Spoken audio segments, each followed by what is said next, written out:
qual é a causa, né? Por que acontece esse negócio, né? Então, antigamente, quando a gente pega escritos que se falam sobre a crise de perda de fôlego, porque isso não é algo novo, né?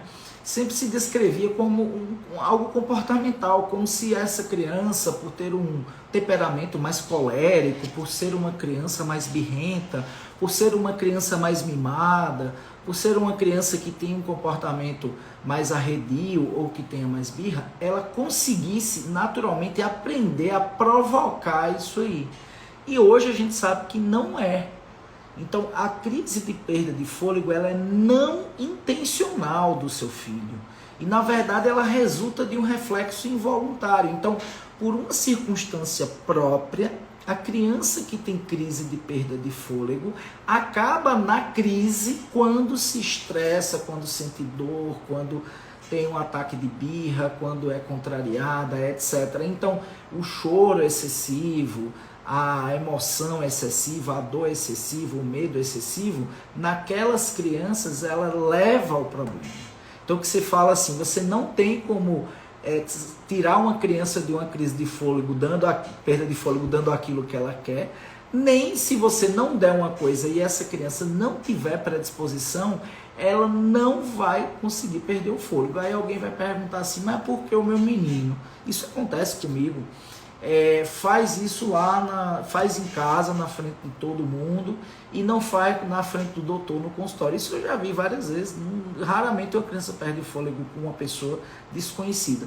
Provavelmente porque aquela pessoa não chega a despertar um tal grau de emoção na criança que ela consiga fazer a crise de perda de fôlego, ou o ambiente também consigne o comportamento prévio à crise de perda de fôlego. Então, para ocorrer a crise de perda de fôlego, a criança tem que atingir um limite que geralmente ela só atinge quando ela está em um dado local, né? Ah, mas pode tomar choro no consultório, no shopping, onde for? Pode acontecer. É menos comum, e por isso que a gente pede também que os pais entendam que os fatores precedentes, você precisa começar a aprender a lidar com a birra, a reagir a um acidente, um pequeno acidente do seu filho, ou uma dor, para que ele não ganhe tal reação que consiga levar isso lá. Então, geralmente, quando a mãe chega assim, eu digo, me dê ele para cá, sem fazer aquele moídozinho prévio que a gente faz para a criança se deixar examinar tranquila, a gente coloca logo lá para ser examinado e a criança começa a chorar, mas ela não perde o fôlego, porque você está tranquilo do lado dela e muitas vezes tentando acalmá-la.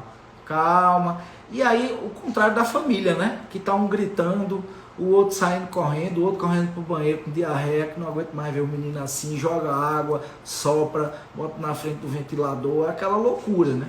Então, aquela falta de tato, aquela falta de tranquilidade na hora de lidar com o fator desencadeante faz com que a criança tenha uma emoção crescente ali, uma reação crescente, que termina por desencadear a crise, né? Então é muito importante entender isso, e aí vem da importância de saber como pais e mães e cuidadores de criança lidar com os fatores desencadeantes, as questões comportamentais da criança, e também entender que não vai adiantar você empreender qualquer tipo de atitude que seja punitiva, porque a crise vai acontecer independentemente de questões que você vá agir para tentar corrigi-la, a não ser que você trabalhe no comportamento prévio. Aí sim. Mas aí você, se for para o lado punitivo, vocês já sabem que não funciona. Então, uma criança com medo também tem crise de perda de fôlego. Uma criança acuada também tem crise de perda de fôlego. Então, cuidado com isso. Vamos entender o problema e tentar contorná-lo com compreensão, e principalmente compreensão de como cuidar da criança nessa fase que ela está emocionalmente instável.